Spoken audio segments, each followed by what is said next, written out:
The Woodlands Health and Rehab Center is the right choice for rehab at home.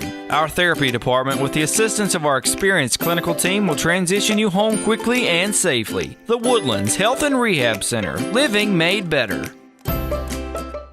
Brings us to item 3, consider first reading of ordinance 1809 regarding the rezoning request of Kerns Company to rezone specific lots located at South Maple Avenue and South Lexington Avenue from R3 to M1. I'll move for approval.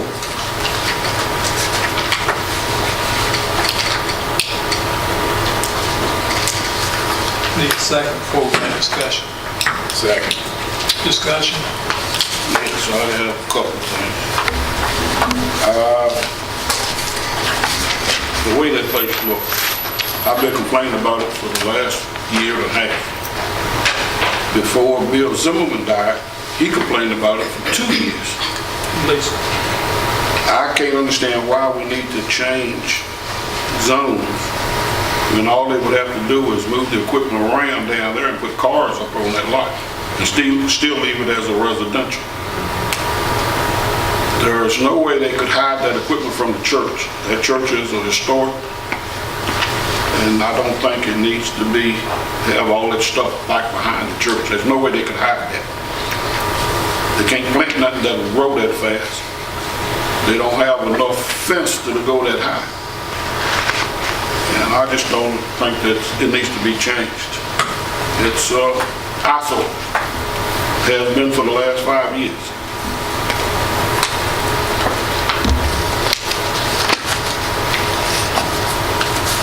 Any other comments or discussion? I went by there twice this week. Once last week, once this week. Went by there today. And there were people in there working, and it looked like to me they were moving things around. When I went by there last Thursday or Friday, it was a considerable difference in the appearance.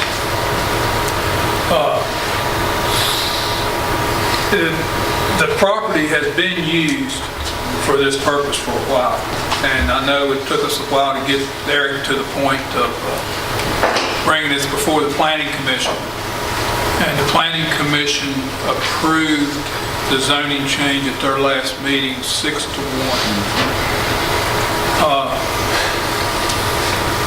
I agree with you, Mr. Hunter. We don't need trashy things in the neighborhoods. Like I said, I've seen some significant difference down there.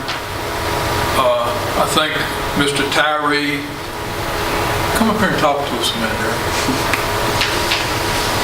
Sure. We talked about a vegetation barrier. Yeah. What kind of height would a vegetation barrier have? So it depends greatly on the type of vegetation that you use. One vegetation that is fast growing can achieve that height quickly is a plant called Leland cypress. Yeah, you see that commonly in tall screening situations. You have to plant them densely like a hedgerow. But in some scenarios they'll grow as much as 6 feet a year. But they aren't real wide, but they grow vertically, so you plant them where they basically make a panel almost. But there are other variants that grow fast and could provide a screen. The one thing I would caution is that our ordinance, as it's written, that I cannot require them to put a vegetative screen. They have the choice of 3 different types of screening options the way our ordinance is written. So that's a fence, block wall, or a vegetative barrier with a minimum 6 foot height.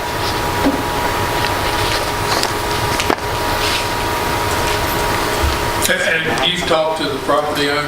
Not vegetative maximum. What was the question? She asked if there was a maximum height. Okay. So you talked to the property owner. Were they willing to look at a vegetative barrier, or were they more interested in a fence? So I think they're looking at more of a combination, is my understanding. They were more preferable to a fence, especially since they need gates at certain entrance points. But they weren't totally opposed to a vegetative barrier, but they would have to offer that up. I can't force it.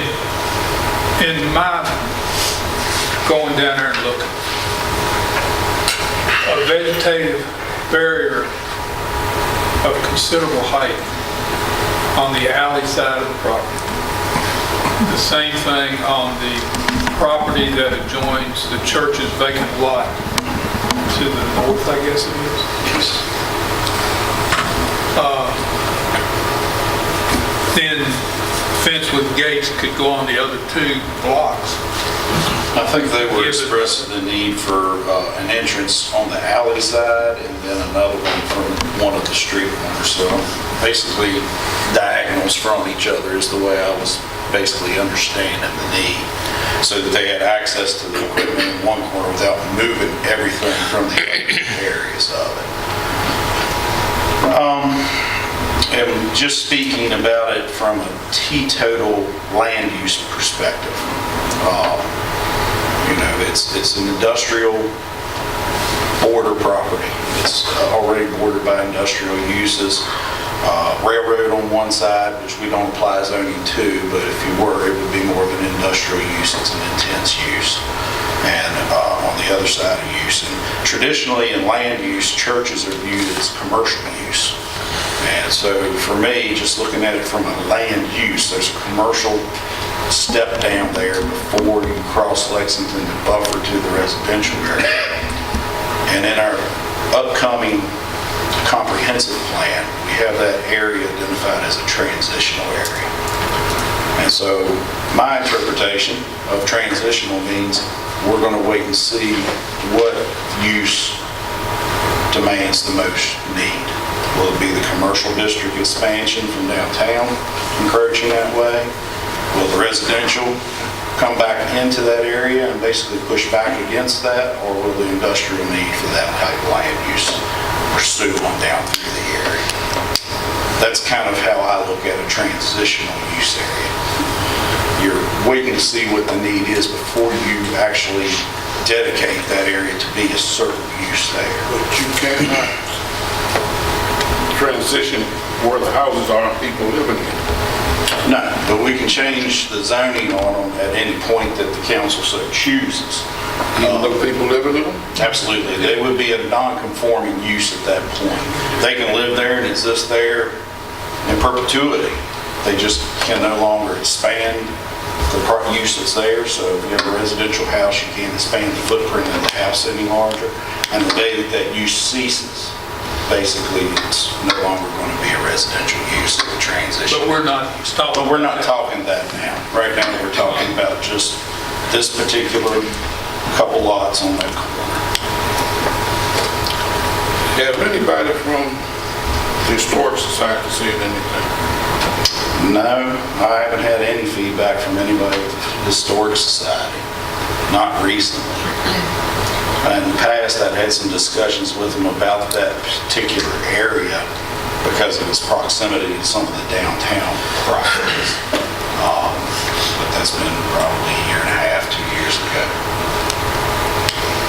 Derek, to clarify on the buffer, we're only talking about the alley and then the residential. It only applies to where it joins a residential district. So it's essentially an L shape. It's essentially an L shape. So the side by the railroad and then across from the existing building warehouse those are excluded from any kind of buffer. So we're only talking an L shaped buffer.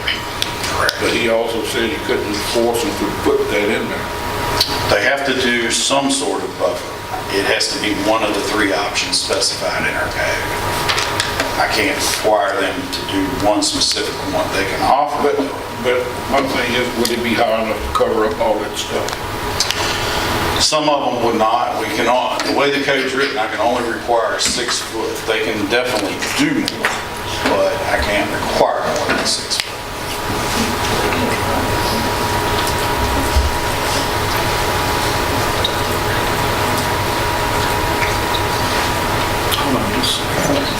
Anything else?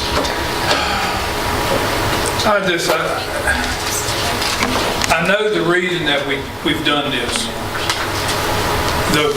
One of the problems I have with what we're doing is we lumped everything together, which seemed right at the time, But now, we've got a piece of property at the warehouse that's R3 that has not been used as R3 since the warehouse was built.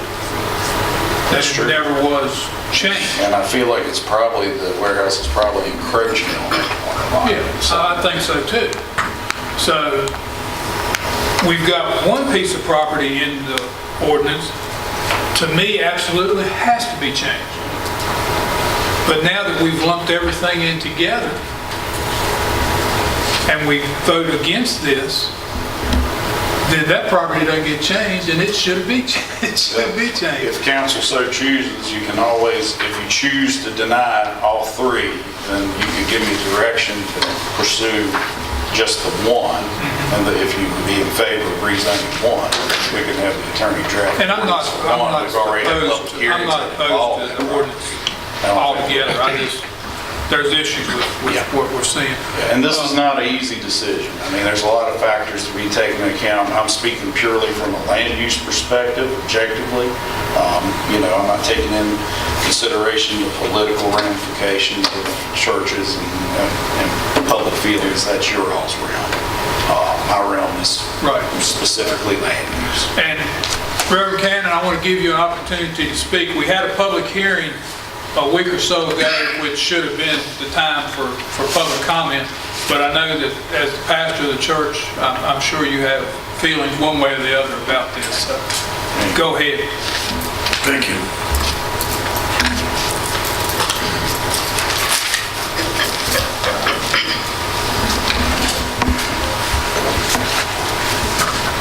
Thank you, council members, mayor. The church has property right behind the parsonage. And we are not a commercial entity. We don't sell tapes, we don't sell CDs of our services or nothing like that where we make money. We get money and it's a tax deductible donation. It's a historical site. So I'm wondering if you change that, where do we stand? I mean, it's hard enough. We got about 60 members now, and our church is in dire need of repair. And we're trying to struggle to keep the building up. It's 120, I think 120, the new building, so on the Lexington, is 128. And with the building behind the parsonage, we celebrate 148 years. So we don't want that messed up. Right. And we want to take that into consideration, please. Our church is a historical site, and we're very proud of our church. We have a small membership, but we're struggling trying to make ends meet. Sometimes we don't have enough money to pay the people that work for us, but God's still good. Amen. And so I'm sorry I wasn't here at the last time. I had to see about one of the members whose son had died, and we had to take care of that. But please consider our plight in this decision. Thank you very much. Thank you. Can I ask Amber a question? Maybe. It looked like she wanted to answer. Yeah, You're fine. You're fine. For those of you who don't know me, my name's Amber Kerns. I'm here on behalf of DD Kerns Construction. I've entertained any questions. Yeah, I didn't tell you could talk. You just go ask me a question. At the public hearing we had with the planning commission, Yes. One of the residents talked about a meeting that was held late 80s, early 90s. Now, that predated me. Christian and I were in middle school at that particular point, and there was some unwritten things that DD came up with at that point to assuage residents in the church.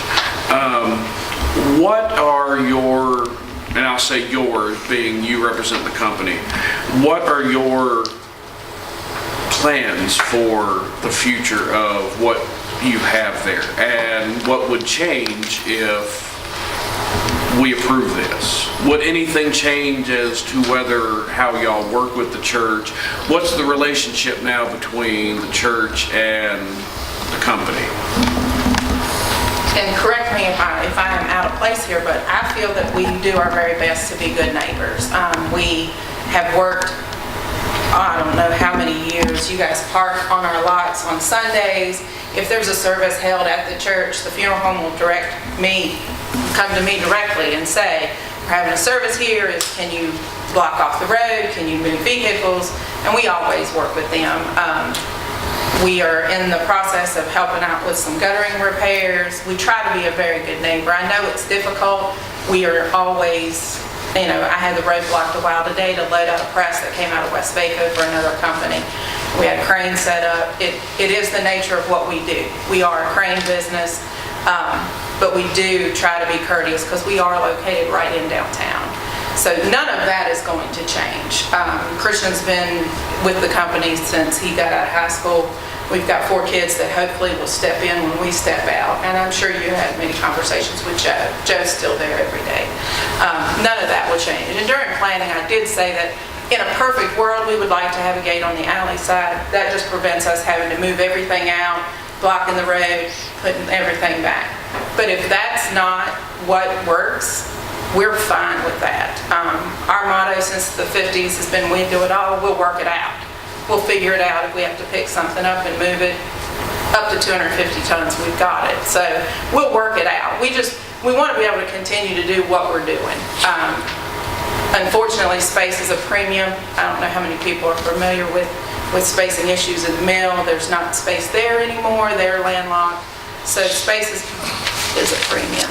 We're fortunate that we don't have to store a lot of our equipment on site, but some things have to. Those of you in the area have seen our crane there since the weekend, just waiting on this truck to come today to load out that press. So nothing really is going to change. We don't want to change anything. We're just trying to become compliant and do what we need to do to continue to operate. And I think that's my biggest thing, finding the middle ground to where the church is taken care of and to where you all are taken care of, and the relationship that's there now doesn't change.